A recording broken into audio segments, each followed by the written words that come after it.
बांद्याचा गट जिंकला। आता सावंतवाडीत नगरपालिकेवर भाजपचा नगराध्यक्ष बसवून या ठिकाणी 30 डिसेंबरला विजयोत्सव साजरा करू असा दावा भाजपाचे तालुकाध्यक्ष महेश सारंग यांनी आज येथे पत्रकार परिषदेत केला। बांद्याच्या पोटनिवडणुकीसाठी शिवसेनेचे माजी पालकमंत्री दीपक केसरकर आणि अन्य नेत्यांनी त्या ठिकाणी प्रतिष्ठेचा मुद्दा केला। मात्र पुन्हा एकदा बांद्याच्या जनतेने भाजपवर विश्वास ठेवून त्यांना जागा दाखवून दिली असे त्यांनी यावेळी बोलताना सांगितले। बांदा येथील पोटनिवडणुकीच्या यशानंतर श्री सारंग यांनी येथील भाजप कार्यालयात पत्रकार परिषद घेतली। यावेळी संजू परब, अक्रम खान, मनोज नाईक, रेश्मा सावंत, जावेद खतीब आदी पदाधिकारी उपस्थित होते। यावेळी श्री सारंग म्हणाले, बांदा निवडणुकीत शिवसेनेकडून प्रतिष्ठा पणाला लावण्यात आली होती, मात्र या ठिकाणी बांद्यातील जनतेने योग्य तो विश्वास आमच्यावर दाखवला।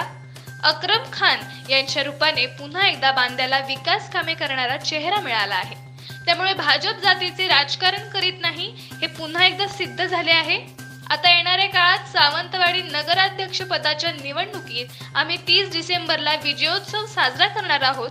त्या दृष्टीने आमचे विजयासाठी प्रयत्न सुरू आहेत असे श्री सारंग म्हणाले।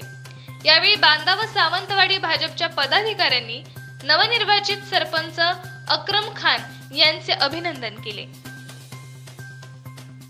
मतदारांचे मी आभार मानतो, कारण भारतीय जनता पार्टीवर पुन्हा एकदा 25 वर्षानंतर आमच्यावर जो विश्वास दाखवला भारतीय जनता पार्टीवर, आणि अक्रम खान आमचे भारतीय जनता पार्टीचे अधिकृत उमेदवार सरपंच पदाचे यांना अतिशय प्रचंड मतांनी निवडून दिलेले आहे। दुसरं म्हणजे आंबेगाव गावामध्ये आमचा भारतीय जनता पार्टीमधला पराभव झाला, तिकडच्या मतदारांचे मी आभार मानतो। कारण पराभव झाला कशासाठी हा तुमच्या मनात परत प्रश्न असेल, कारण भारतीय जनता पार्टीमध्येच बंडखोरी झाली, त्यामुळे आपला पराभव झाला आहे। परत तुमच्या मनात कुठला प्रश्न नको विचारण्यासाठी। आज बांदा ग्रामपंचायतीमध्ये जे माजी पालकमंत्री, आमदार, जिल्हा प्रमुख हे सगळे नेते मंडळी उतरून आणि त्या तिकडे तो आपल्या उमेदवाराच्या विरोधात जो प्रचार केला, तरी पण बांद्याच्या लोकांनी आपल्या जो भारतीय जनता पार्टीवर जो परत एकदा विश्वास दाखवून आज आम्हाला जे मतदान दिलेलं आहे ते अक्रम खानचं पण मी अभिनंदन करतो। कारण त्यांनी आम्हाला जो हा विश्वास लोकांनी दिलेला आहे, हा विश्वास तो नक्कीच सरपंच आमचे पुरे करतील असा मला तालुका नात्याने पूर्ण त्यांच्यावर विश्वास आहे।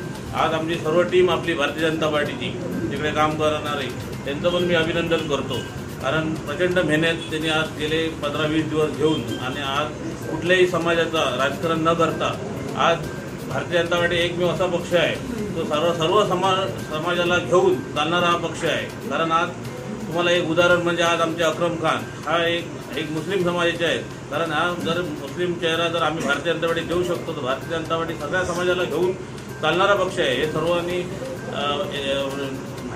ज्ञात करावं।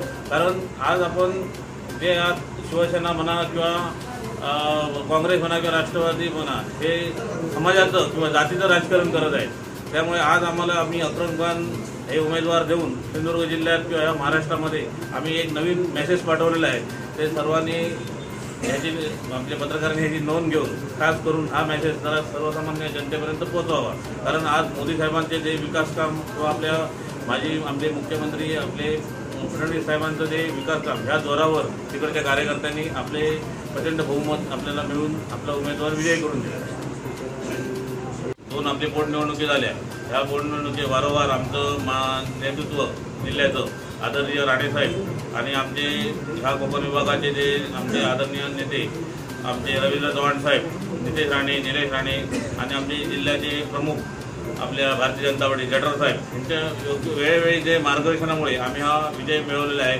येणाऱ्या नगर परिषदेमध्ये म्हणजे आपले 11 तारीखला जवळपास आपले संजू परवाना उमेदवारी जाहीर झालेली आहे। असाच आपल्याला परत एकदा 29 म्हणजे 30 तारीखला आपल्याला मोठा विजय पाहण्यासाठी तुम्ही सर्वजण पत्रकार म्हणा किंवा लोक इकडची जनता आज तुम्हाला आम्ही दाखवू।